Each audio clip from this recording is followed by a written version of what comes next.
सलीम साहब, आप मौलाना साहब की सियासत को सर बड़ा पुराना जानते हैं और देखते भी रहे हैं। अब मौलाना के पास सर बताइए, ऐसी जादू की छड़ी कौन सी है जो हर कोई अपने दर्द की दवा लेने उनके पास पहुंच जाता है, वो राम भी हो जाता है, लेकिन फिर भी परेशान परेशान फिरता है, एतबार भी उन पर कोई फुल टाइम नहीं कर पाता। तहरीक इंसाफ भी ये समझती है कि शायद मौलाना मुकर जाए, हुकूमत को भी यही लगता है कि ऐसा कुछ हो जाए, और वक्तन वक्तन दोनों साइड्स की भी बातें करते हैं, एक पलड़ा उनका भी नजर नहीं आता सर।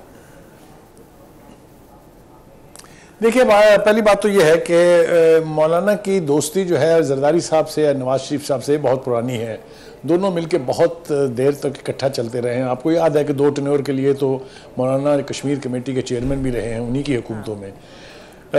मेरे ख्याल से 2008 के इलेक्शन के बाद, और ख़ास तौर से जब PDM की हुकूमत बनी थी मुख्तसर अरसे के लिए, साल भर के लिए, मौलाना ख्याल ये है कि दोनों ही बड़ी जमातों ने उन्हें इग्नोर किया है, उन्हें राइट डाउन कर दिया है, और वो इस नाराज़गी को माफ़ करने के लिए आमादा नज़र नहीं आते। ये अंदरूनी हलकों का ख्याल है कि उनकी ज़ाती नाराज़गी जो है कि उनको बिल्कुल नज़रअंदाज किया गया, उनको बिल्कुल लिफ्ट नहीं कराई गई, उनको इलेक्ट्रल प्रोसेस से बाहर किया गया। ये शिकायत उनको एस्टेब्लिशमेंट के साथ भी है।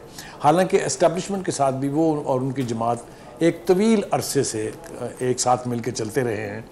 तो मौलाना की नाराज़गी को आप एक तरफ रख लीजिए। मैंने बता दिया आपको कि उनकी नाराज़गी बहुत संजीदा है, बहुत सीरियस है, और वो दोनों ही जमातें अभी तक उनको उस नाराज़गी को ख़त्म नहीं कर सकी हैं।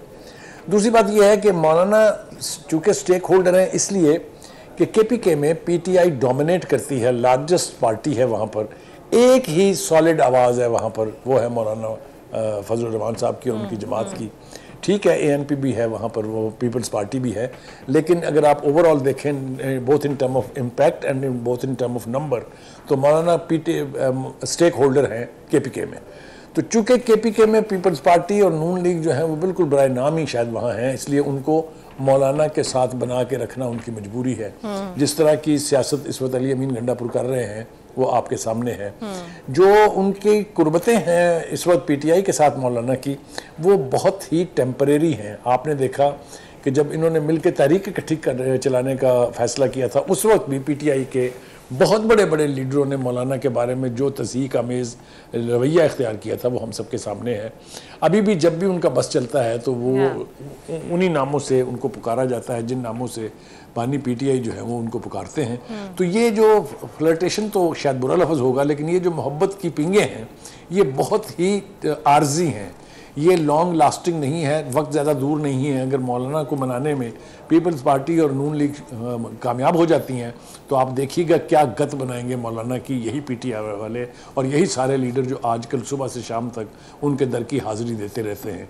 तो मौलाना is a main stakeholder, इसके में कोई शुबा नहीं है, और हुकूमत की और पीपल्स पार्टी की बहुत संजीदा सीरियस कोशिश ये है कि मौलाना जो है वो उनके साथ चलने का फ़ैसला करें, और ये मुझे होता भी दिखाई देता है क्योंकि जो स्टांस मौलाना का 2-3-4 हफ्ते पहले था, तो अगर आपने उनकी प्रेस टॉक देखी है तो उसमें बहुत सारी इशारे ऐसे हैं कि कई चीज़ों के ऊपर इत्तफाक़ राय है। ख़ास तौर से जब उनसे एक सहाफ़ी ने जस्टिस मंसूर अली शाह के बारे में सवाल किया तो जिस रौनक से उन्होंने उसका जवाब दिया है कि ये क्या आप इंडिविजुअल्स को लेके बैठ जाते हैं, मत किया करें सवाल इस किस्म के। तो मौलाना इज़ वल्नरेबल। मेरे ख्याल से मौलाना के साथ पीपल्स पार्टी और नून लीग बिलाकर कोई ना कोई वर्किंग रिलेशनशिप इक्वेशन बनाने में कामयाब हो जाएंगी। बिल्कुल ठीक है।